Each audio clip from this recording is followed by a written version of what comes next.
All right, so here we are. No swarms yet in Grand Rapids, so we're wrapping up. Um, if you are wanting to see some swarms that are getting caught, look for our Facebook group, Honeybee Swarm Catching, all one word, Honeybee Swarm Catching. Look for the one that has 20,000 members. There's a lot of activity, a lot of great contributors, multiple swarm trap ideas, and what we all want to see as far as catches being made in some huge swarms down south. Highest north would be New Jersey. Crazy. So, and it's not even April 1st yet. So, New Jersey down, I'd say more like Tennessee, Carolina's down are catching. Anyways, I wanted to go over my vents. I know that many people or some people believe that you don't need vents. The problem with that is if you have a solid entrance and when you go to move them, you close it, there's limited airflow and you will choke them out on a hot day. You will cook them and you'll suffocate them.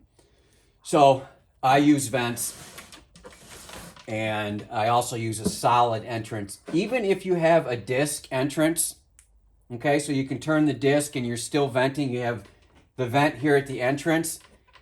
When you start to move them or you start to irritate them, they're going to go to the exit because they want to attack you.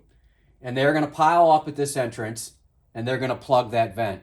I have seen it where there's so many bees, there's no way that any airflow can go through. They're trying to get out, they're trying to attack you. You got your vented disc here, and again, now you have no airflow. So I believe in airflow. I don't necessarily like having vents when my traps are up. So you'll see during the season that I'll have some painter's tape over them if I don't like them or if I don't want them, but I have them there primarily for the move. So what I had before was just these Home Depot, Lowe's vents, which I do like them because they're louvered, because they do keep some of the weather out. Problem was is when you pounded them in, these would tend to deform just enough that a bee could get out one at a time while you're driving them. So I didn't necessarily like that, and I was forced to staple screen over them when I was moving them. And when they're in a tree and stapling this on, it wasn't the easiest. And I've also was learning, depending on your plywood or how you finished it, I don't care how strong your stapler is or how sharp the staples are, they weren't penetrating the wood.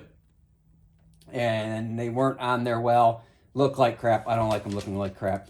So I went with this over the winter. Basically what I've done is I've taken this same screen, cut it small enough that it'll fit inside there. I know these look terrible.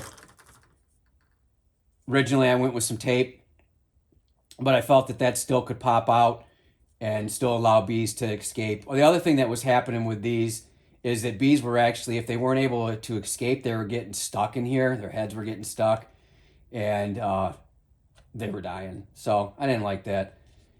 Tape wasn't enough, so I went with a little bit of Gorilla Glue, but I did this months ago because I am big on scent. I don't want glue, paint, anything other than propolis, wax, and lemongrass or Swarm Commander or whatever one, there's the new one on the market. Swarm Rustler. Don't know much about it. So I went with a little bit of the Gorilla Glue just to hold them in there. And they really hold really nice. Unfortunately, from the inside, they look terrible. From the outside, they look a lot better. So that's what I'm doing this year. No more stapling screen to them. I still will painter's tape it if needed. But no more of the having a staple to them. And one of the other things that you have to remember is on your top one, okay, the top one, it'll interfere with your frames if you leave it the standard size. So it's coming in here like this. It'll interfere with your frames, so you have to trim them down a little bit if you're going to use these. If you're using the same size swarm trap. If you're not using the same size swarm trap, look at yours, see how they fit. Just don't let them interfere with your frames. So this is what I'm going with this year. I'm really happy with them. A couple other things. Although it's minimal, the amount of space this screen is covering, it is stopping light penetration inside. That's the one thing another thing I don't like about the vents is that it allows I like the airflow to an extent, but light, there's no need for it. You don't want light in there. So that's why I go with these louvered ones instead of just putting, I've seen, it's fine. I've seen, mason jar lids with holes, but there's nothing to deflect or diffuse that light. Light's higher in the sky, and with these louvers, it's keeping the light out more. It's not keeping all the light out. And then also with these screens, it's also keeping some of the light out, and also keeping some of the airflow out when you're not moving them. And again, you don't need, in my opinion, the airflow when the traps are set. You need the airflow when you're moving them.